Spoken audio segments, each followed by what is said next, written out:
हिंद, जय हिंद मित्रों। अंकुश सर आया हूं आप लोगों के बीच लेकर इस बार सीपीओ 2018 का क्वेश्चन पेपर के साथ। मैं सीरीज चला रहा हूं, जितने भी इंग्लिश के क्वेश्चन एग्जामिनेशन में आ चुके हैं एसएससी के, वे सारे मैं लेकर आ रहा हूं यहां पर आपके लिए, ठीक है। तो आज जैसे पिछला वीडियो था सीजीएल को लेकर, आप इसका लिंक से जा सकते हैं सीजीएल का पेपर देखने के लिए। आज का जो पेपर है वह 2018 के सीपीओ पेपर पीटी में पूछेगा क्वेश्चन, 50 क्वेश्चन को मैं लेकर आया हूं। और आप इसको कहीं भी कोई भी सेट आप सीपीओ को उठाकर देखना, 2018 में सेम क्वेश्चन सेम पैटर्न के साथ मिल जाएंगे आपको। तो चलिए इस सारे क्वेश्चन को करते हैं और बहुत मजा आने वाला है आज के इस वीडियो में, तो अंत तक बने रहिए। चलिए क्वेश्चन नंबर 1 से स्टार्ट करते हैं समय बिना गवाए। पहला क्वेश्चन है डोंकीज ईयर्स। अच्छा, ये डोंकीज ईयर क्या है? तो डोंकीज ईयर का मतलब हो गया कि ये इडियम फ्रेज आपसे पूछा है, इसका मतलब बताइए। तो कैसे याद करेंगे डोंकी ईयर? अब डोंकी का मतलब क्या होता है? वो गधा खच्चर जो हो गया, और वो बड़ा रसे रसे रसे रसे रसे चलता है। तो डोंकी का मतलब क्या हो गया? बहुत गत्ते गत्ते जो काम करता है।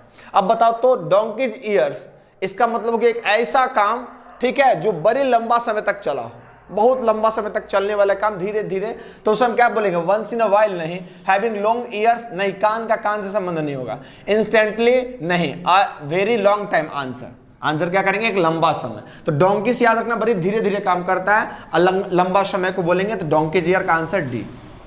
टेक हार्ट, अच्छा बताओ तो कलेजा, टेक हार्ट, हार्ट का मतलब क्या हो गया? दिल, टेक हार्ट दिल लेना। तो दिल लेना इसका मतलब थोड़ी होता है, टेक हार्ट का मतलब हो जाता है साहस दिखाना। अच्छा, करेजा जिसके पास रहेगा वही ना हौसला जाएगा, वहां पर बॉर्डर पे खड़ा सैनिक कहां जाएगा? सामने वाले को मतलब समझ रहे हो, एकदम फाइट करेगा। तो वो क्या है? टेक हार्ट, करेजा होना चाहिए उसके लिए। तो इसका मतलब क्या होना है? To take courage answer, to take courage answer हो जाएगा। रिबुक का मतलब होता है डांटना फटकारना, ठीक है, तो ये आंसर नहीं होने वाला। आई शॉ हर, मैंने देखा उसे, क्या? Your cupboard.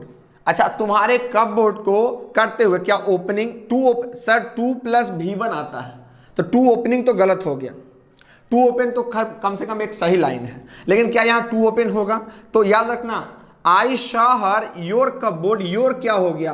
तो सर योर कपबोर्ड एक नाउन हो गया, इसके पहले चाहिए एक एडजेक्टिव, और एडजेक्टिव आपको मैं आगे बताऊंगा, आईएनजी फॉर्म भी एडजेक्टिव होता है। जैसे आई शॉ हर, आई शॉ अ रनिंग बॉय, और रनिंग बॉय, तो व्हाट इज रनिंग? तो रनिंग, और रनिंग बॉय, तो बॉय के पहले आ गया तो यह हो गया एडजेक्टिव। तो और रनिंग बॉय, तो आईएनजी कई बार एडजेक्टिव का काम करते हैं। तो यहां क्या होगा? तो यहां आंसर करेंगे opening. I Shaw her opening your cupboard, opening your cupboard. दूसरी बात इंपॉर्टेंट, एकदम ट्रिक टेक्निक से याद रखना इसको, कभी भी सी आए तो सी के बाद याद रखना, नोट करके एकदम, सी के बाद या तो V4 आएगा या V1 आएगा, या तो V1 या V4, इसके अलावा कुछ नहीं आएगा।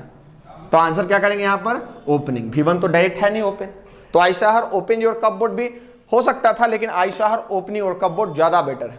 चलिए, सेलेक्ट द रॉन्गली स्पेल्ड, मतलब इसमें से आपको ढूंढना है कौन गलत मतलब मीनिंग लिखा हुआ है।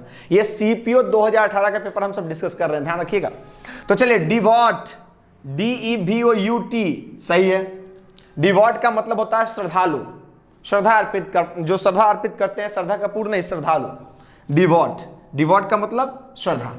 डिवोशन इसी से बना हुआ वर्ड है, डिवोशन, ठीक है, तो ये भी सही है, DEVOTION, ठीक है। डाइवर्ट, DIVERT सही है। डाइवर्ट का मतलब क्या होता है? भटक जाना। डिवीजन गलत है, DI होता है, E नहीं होता है, ठीक है, तो DI होता है, गलत है। तो यहां पर तक हमारा हो गया। अब देखो, पिछला भी मैंने बताया था आपको, आपके सामने ये देखिए, क्वेश्चन नंबर 5 से लेकर 9 तक है आपके क्लोज टेस्ट। मैं फिर से बोलूंगा, क्लोज टेस्ट बनाने के लिए 3 चीजें देखनी है आपको, जो मैंने पिछला वीडियो में बताया था। नंबर 1 कि वो किस फॉर्मेट में है, प्रेजेंट में है अथवा पास्ट में है। दूसरा बात, आपको फ्रेजियल वर्ब का प्रयोग आना चाहिए, और जो कि प्रीपोजिशन का यूज आना चाहिए आपको। और तीसरा वर्ब का प्रयोग, ठीक है, इसको देखेंगे। चलिए बनाते हैं। द वुली मैमथ, मैमथ का मतलब होता है एक बहुत बड़ा इकाई को मैमथ बोलते हैं। मैमथ मतलब होता है ह्यूज, एलिफेंटाइन, जाइगेंटिक, सब इसके सिनोनिम्स हो जाएंगे। कौन कौन? ह्यूज, जाइगेंटिक, कोलोजल, ठीक है, मैमथ सबका मतलब बड़ा, बिग, इमेंस सबका मतलब होता है बड़ा। द वुली मैमथ वाज, अच्छा वाज क्या बता दिया? पास्ट, मतलब ये कोई एक देखो इसे समझिए, एक जानवर है वुली मैमथ, ठीक है, वुली मैमथ क्या है? एक जानवर है। Was a very large elephant like mammal, देखो बोल भी दिया, ये कैसा है? तो एक एलिफेंट की तरह क्या है? मैमल है, मैमल, हम भी मैमल हैं, हमारी जैसा। ये अपने बच्चों को जन्म देते हैं और बच्चों को दूध पिलाते हैं। तो उली मैमथ की कहानी चल रही है अपनी, ठीक है। वाज में आया पास्ट में, अब मैं सारा घटना पास्ट में रखूंगा, ये दिमाग में जैसे ही मैं आऊंगा वैसे ही पता हो जाना चाहिए। जैसे ये पास्ट देखा तो सारी लाइन जो होंगी पास्ट में होनी चाहिए, एकदम क्लियर कट में मैं बता दूं आपको, ठीक है। गलती से भी कभी प्रेजेंट का प्रयोग नहीं कर लेंगे। Was a very elephant, large elephant like mammoth that lived, देखो फिर से पास्ट आया, जो कि रहते थे ऑन द अर्थ, यहां द होना चाहिए, ऑन द अर्थ, ठीक है। ना भी है तो कोई दिक्कत नहीं है, क्योंकि वो एसएससी है, एसएससी अपनी गलती नहीं ढूंढता है, एसएससी बस आपकी गलती ढूंढेगा। On the earth several thousand years, कई हजारों साल पहले, पहले ना, तो पहले के लिए वर्ड बिफोर होगा क्या, पास्ट होगा क्या, पास्ट तो नहीं होगा सर, अहेड नहीं होगा सर, या तो अगो या तो बिफोर। तो बताओ तो सेवरल थाउजेंड ईयर अगो क्या हो जाएगा, अगो। कभी भी याद रखना, अगो जो है अगर किसी वाक्य का अंत होता है तो वो भी2 लेता है। ये लिव्ड बता रहा है कि यहां पर अगो आएगा, बिफोर नहीं आएगा। बिफोर जो होता है वो परफेक्ट टेंस को दिखाता है, नोट करके एकदम लिख लीजिएगा। बिफोर किसको दिखाएगा, परफेक्ट को दिखाएगा, अर्थात क्रिया का तीसरा रूप। लेकिन अगो किसको दिखाता है, दूसरा, इंडेफिनिट को दिखाता है, क्रिया का दूसरा रूप। एकदम ट्रिक टेक्निक के साथ चल रहे हैं हम सब। तो आगे बढ़ते हैं। सम मैमथ्स ग्रीव, देखो ग्रीव क्या हो गया, ग्रो का पास्ट फॉर्म।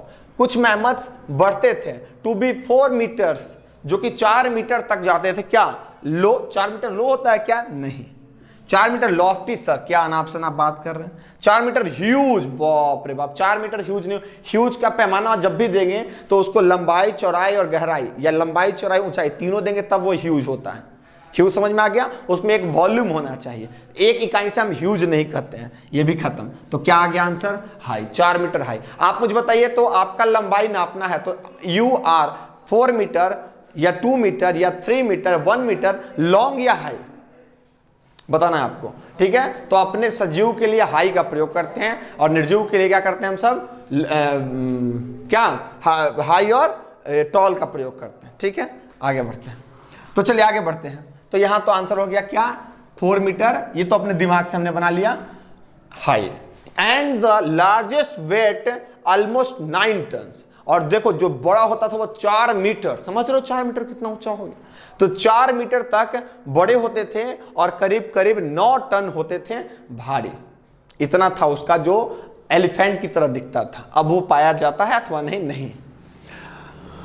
यहां है dot dot male and female, male and female, either male और फीमेल होना चाहिए था, आइदर मेल और फीमेल होना चाहिए था, क्योंकि यह कंजंक्शन हो गया, pair conjunction. Each mail and female तो नहीं होगा सर, ईच मेल होगा एंड ईच फीमेल होना चाहिए। तो उसी तरीके से एवरी भी खत्म हो गया।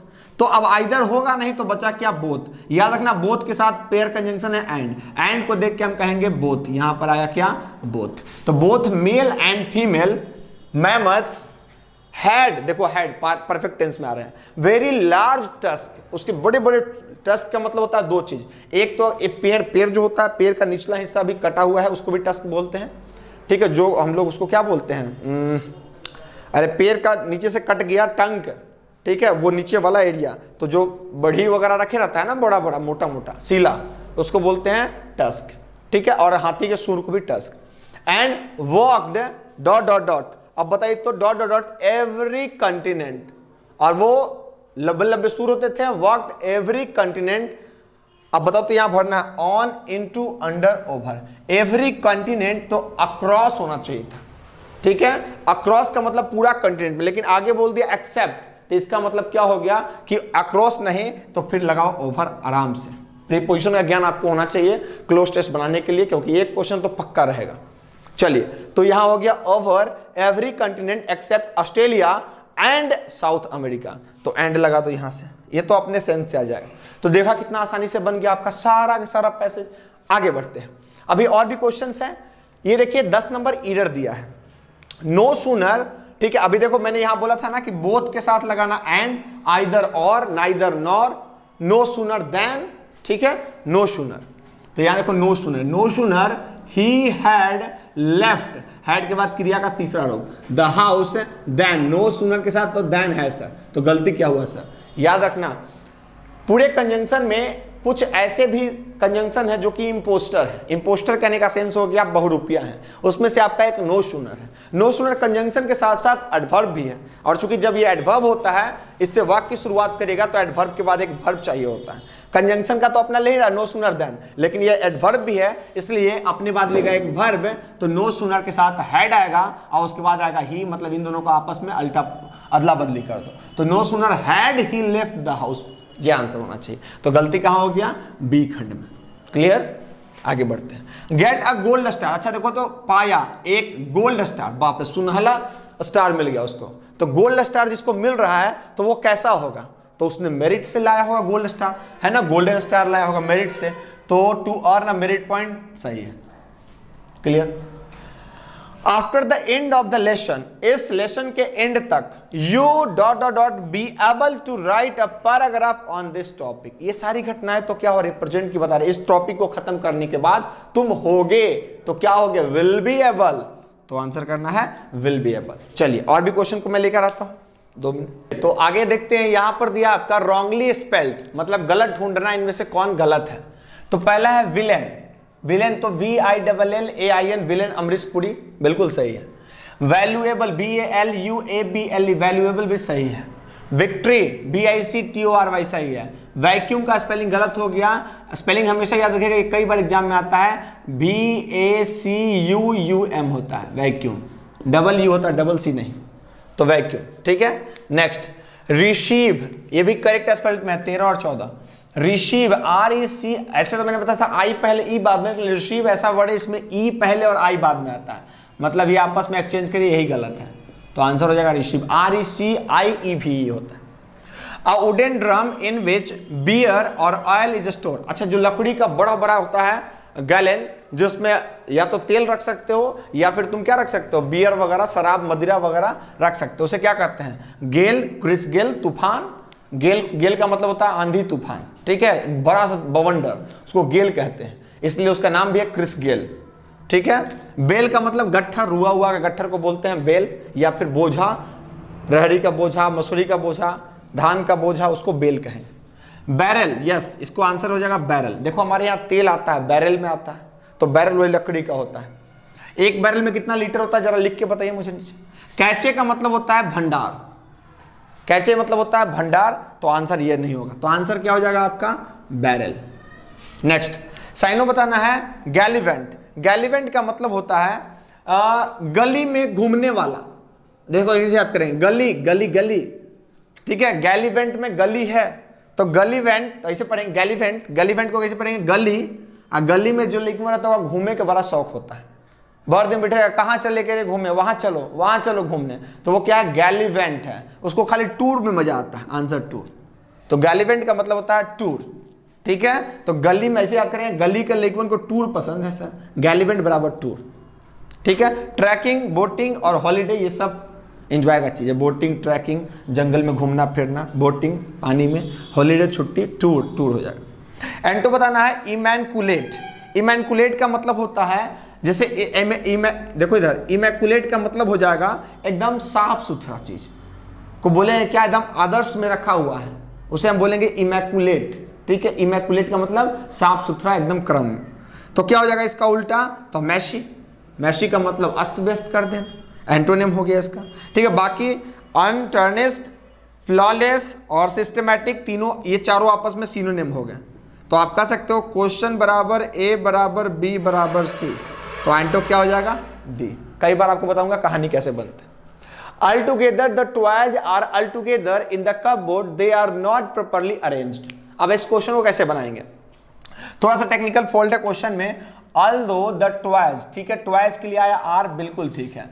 ऑल टुगेदर गलत हो गया, ये गलत है, यहां होना चाहिए ऑल टुगेदर। अब आपके दिमाग में आ रहा होगा सर ऑल टुगेदर और ऑल टुगेदर में क्या अंतर है, दोनों को मिला दीजिए सेम तो हो जाएगा। नहीं, ऑल टुगेदर का मतलब होता है कुल मिलाकर। ठीक है, फैमिली का गेट टुगेदर होता है। ठीक है, तो कुल मिलाकर बात निकलती है तो उसको बोलते हैं ऑल टुगेदर। लेकिन ऑल टुगेदर का मतलब होता है सब साथ में। तो जब फैमिली गेट टुगेदर करती है तो उसको बोलते हैं ऑल टुगेदर। तो सारे खिलौना, अब खिलौना को एक मिला, एक में दूसरा, दूसरा में तीसरा थोड़ी डाल सकते हैं। एक कार्टून के अंदर दूसरा कार्टून, तीसरा कार्टून, चौथा, ऐसे डाल दोगे तो वो हो जाएगा ऑल टुगेदर। लेकिन अब सब अलग अलग कार्टून को रखना है तो वो ऑल टुगेदर। ठीक है, बस यही अंतर है। जैसे मान लो एक एक देखो बर्तन कैसे से आते हैं, एक थाल, उसके ऊपर दूसरा थाल, फिर प्लेट, फिर कप, ये हो गया ऑल टुगेदर। लेकिन जब सबको अलग अलग रखोगे एक साथ किसी जगह पे, तो ये क्या हो गया, ऑल टुगेदर। यही अंतर है दोनों में, तो इसको याद रखिएगा हमेशा। तो आंसर हो गया मेरा वो। चलिए, निनकुम्पुप, निनकुम्पुप इसका मतलब क्या होता है, पुप, पोपट, पोपट बना देगा तुमको, ठीक है। तो इसका मतलब होता है, देखो कैसे याद करेंगे, निनकुम्पुप का मतलब होता है मूर्ख। अच्छा, इतने मूर्ख वाला वर्ड होता है, वो होता भी अटपटा अपने आप में, ठीक है। तो निनकुम्पुप का मतलब क्या हो जाएगा, फुलिश। सिल्वर, अब देखो एज वेल एज, मैंने पढ़ाया भी आपको, एज वेल एज, अगर एज वेल एज से कोई भी सेंटेंस जुड़ेगा तो मेन पहला ही सब्जेक्ट होता है, सिंटेक्स में पढ़ना आपको। एज वेल एज में पहले वाला ही मेन होता है। तो सिल्वर, अभी एज वेल एज गोल्ड को हटा दीजिए, तो सिल्वर आर कंसीडर्ड या सिल्वर इज कंसीडर्ड, तो आप बोलोगे सर सिल्वर इज कंसीडर्ड, तो यहां पर गलती हो जाएगा, इज करिए। A system of government in which priest rules in the name of God, भगवान के नाम पर जो पादरी लोग शासन करते हैं उसे क्या कहेंगे, तो जिसमें थियो आए, तो थियो कहां दिखाई दिया, बी में, थियो, थियोक्रेसी का मतलब हो गया भगवान के नाम पर किया गया शासन। प्लूटो, धनवानों का शासन, प्लूटो, प्लूटो, प्लूटो पे कौन जाएगा, जो धनिक लोग रहेंगे, तो प्लूटोक्रेसी, धनवानों का शासन। अरिस्टोक्रेट क्या होता है, अभिजात वर्ग का शासन, ठीक है। और ऑलिगरेसी क्या होता है, कुलीन तंत्र को बोलते हैं। We can not postpone today's discussion, हम नहीं कर सकते हैं, वी कैन नॉट पोस्टपोन, नहीं पोस्टपोन कर सकते हैं टूडेज डिस्कशन, आज के डिस्कशन को, on the issue of security of the colony, तो हम नहीं पोस्टपोन कर सकते हैं आज के डिस्कशन को, जो कि मैटर है किस चीज का, कॉलोनी के सिक्योरिटी का। इट इज अर्जेंट, क्यों, क्योंकि ये है, क्योंकि इट इज अर्जेंट, तो आंसर क्या कहेंगे, बिकॉज इट इज अर्जेंट, ये सी आंसर, ठीक है जी। The flat dot dot dot is nice but, अच्छा देखो बट अगर बोल दिया तो पीछे वाला सारी बातों को तो मैं समझ लेता हूं कि सब गंदी बातें थी। ये सर आप बहुत अच्छे हैं, लेकिन जानते, लेकिन मतलब हम अच्छे नहीं हैं, क्योंकि आपने लेकिन लगा दिया। तो बट अगर लग जाता है कहीं पर, जैसे बोलते हैं ना बड़ा सुंदर था, बड़ी भव्य व्यवस्था था, लेकिन, तो इसका मतलब व्यवस्था भव्य नहीं था। तो बट कभी भी आ जाए तो पीछे वाले सेंटेंस अगर आपने नेगेटिव बोला है तो वो गलत है, पॉजिटिव बोला है तो वो भी गलत है। तो बट का प्रयोग पीछे पहले वाले सेंटेंस को गलत ठहरा देता है। ऐसे बोला मैंने, बड़ा खराब लड़का, लेकिन मतलब वो पूरा खराब लड़का नहीं है, आगे तुम इसके बारे में अच्छा बात बोलोगे, इसलिए मैं बोलता हूं बट एक तरफ पॉजिटिव तो दूसरी तरफ नेगेटिव लेता है, ठीक है। सर बहुत अच्छा पढ़ाते हैं लेकिन आप लेट आते हैं, इसका मतलब हम अच्छा नहीं है, आई बात समझ में। तो ये चीजें हो गई। The flat dot dot dot is nice but the approach road is too narrow, ये फ्लैट इट सेल्फ, यहाँ क्या डालेंगे, फ्लैट के लिए, अब चूंकि यह निर्जीव है तो इसके लिए इट सेल्फ, हर सेल्फ नहीं, हिम सेल्फ नहीं, देम सेल्फ नहीं, ये सब प्रयोग होते हैं सजीव के लिए। फिर से है सिनोनिम्स, यहाँ देखिएगा सिनोनिम है अवॉइड, अब अवॉइड है तो अवॉइड बराबर होता है इवेड, याद रखिएगा दोनों आपस में बराबर, अवॉइड इवेड, अवॉइड इवेड मतलब क्या हो गया, अवॉइड बराबर इवेड मतलब बचना किसी चीज से। फेस मतलब सामना करना, अप्रोच मतलब अप्रोच करना, परस्यू माने मनाना, परस्यू मतलब मनाना, परस्यू बराबर होता है कैजुअल, मनाना बराबर होता है अर्ज, रिक्वेस्ट करना, तीनों आपस में सिनोनिम हो जाएगा। बराबर होता है एग्जॉर्ट, ठीक है, सबका मतलब होता है मनाना। एग्जीक्यूट, एग्जीक्यूट का मतलब क्या होगा, अप्लाई, एग्जीक्यूट करो, अप्लाई करो, हो सकता है। ऑक्युपाई नहीं सर, वैरायटी नहीं सर, इंप्लीमेंट, ये ज्यादा तगड़ा वर्ड है, आंसर इंप्लीमेंट करें, अप्लाई से ज्यादा तगड़ा क्या हो जाएगा, इंप्लीमेंट करना, ठीक है। The icing on the cake, इसको बोलते हैं हिंदी में सोने पे सुहागा, the icing on the cake मतलब सोने पे सुहागा, ठीक है। सो लॉकडाउन तुम्हारे लिए क्या हो गया, icing on the cake, revision का बढ़िया मौका है, रिवीजन कर लो, बहुत सारे नए नए कॉन्सेप्ट सीख लो, घर पे बैठ के एकदम मेहनत, ये क्या हो गया, कोरोना आपके लिए आइसिंग ऑन द केक हो गया, सोने पे सुहागा। तो क्या हो जाएगा, समथिंग, ये STA समथिंग है, दैट डिलेज एक्शन नहीं sir, something that is essential जरूरी नहीं sir, something that makes one happy नहीं sir, something that make a good situation then better, यहां पूरा होना चाहिए था देन बेटर, तो क्या हो जाएगा, आंसर हो जाएगा। डिटर, अच्छा डिटर का क्या पूछा है आपसे, एंटोनिम, डिटर का मतलब हो जाता है मतलब हतोत्साहित हो जाना। जैसे बहुत सारे बच्चे कोरोना को लेकर क्या हो गया, हतोत्साहित हो गया, कोरोना आ गया, पढ़ाई नहीं हो रहा, अरे बाबू मैं तुम्हारे लिए पूरे दिन सुबह 7 से अभी तक, अभी देखो टाइम 8:30 रात का हो रहा है, अभी 8:30 में मैं आपके लिए वीडियो शूट कर रहा हूँ। तो डिटर का मतलब क्या होता है, डिटर का मतलब हतोत्साहित होना, लेकिन देखो मैं सुबह से अभी तक उसी जोश में हूँ क्योंकि मुझे इंकरेजमेंट मिलता है, इनकरेज, इसका एंटो। रेमेडी का मतलब क्या होगा, इलाज करना, तो रेमेडी तो cure. Remedy for all disease, comment में बताइए क्या कहते हैं इसको, रेमेडी फॉर ऑल डिजीज, सभी बानों, सभी इलाज का, सभी रोगों का एक इलाज, क्या कहलाएगा। चलिए, फ्रॉम माई होटल, मेरे होटल से, आई कुड सी, मैं देख सकता हूं, आई कुड के बाद क्रिया का पहले देखो, from my hotel, I could के बाद क्रिया का पहला रूप है sir, that a flock of birds, ध्यान रखिएगा, a flock of birds uncountable, sorry ये हो गया आपका समूहवाचक संज्ञा, इसको बोलते हैं कलेक्टिव नाउन। तो अ फ्लॉक्स ऑफ बर्ड्स, एयरफोर्स वाले ध्यान से देखिएगा, एक सब क्वेश्चन आते हैं, हालांकि सीपीओ ने पूछा है। वर, अब बताइए क्या हो गया, एक समूह हो गया, एक कलेक्शन हो गया, कलेक्टिव नाउन हमेशा सिंगुलर होते हैं, इसलिए यहां पर वर या वाज, तो आप बोलोगे सर वर नहीं, यहां करिए आप was. Person working at the same place, उसको क्या कहेंगे, एक जगह पर काम करने वाले लोगों को कलीग कहते हैं, क्या कहते हैं, कलीग। नॉट फेलो, होमोजेनियस नहीं, और कंटेम्प्रोरी नहीं, ये सब आपने पढ़ रखा है, आंसर हो जाएगा कलीग। तो इस तरीके से देखो, अगर आपके अंदर जोश है, जज्बा है, सेना ज्वाइन करना चाहते हो या फिर देश को सर्व करना चाहते हो किसी भी डिपार्टमेंट में, तो थोड़ा सा मेहनत करो, सारे चैप्टर्स को बना जाओ, सारे चैप्टर को पढ़ जाओ और मेहनत से आगे बढ़ो। मैं फिर से बोलूंगा, ये जो तरीका है क्वेश्चन सॉल्विंग करने का, पर डे आपका होना चाहिए, एक सेट कंप्लीट पर डे लगाइए, बाकी revision is the best method, and जो आप खुद से पढ़ोगे वो सबसे बेस्ट होता है। ठीक है, इसको यही रोकते हैं, जय हिंद।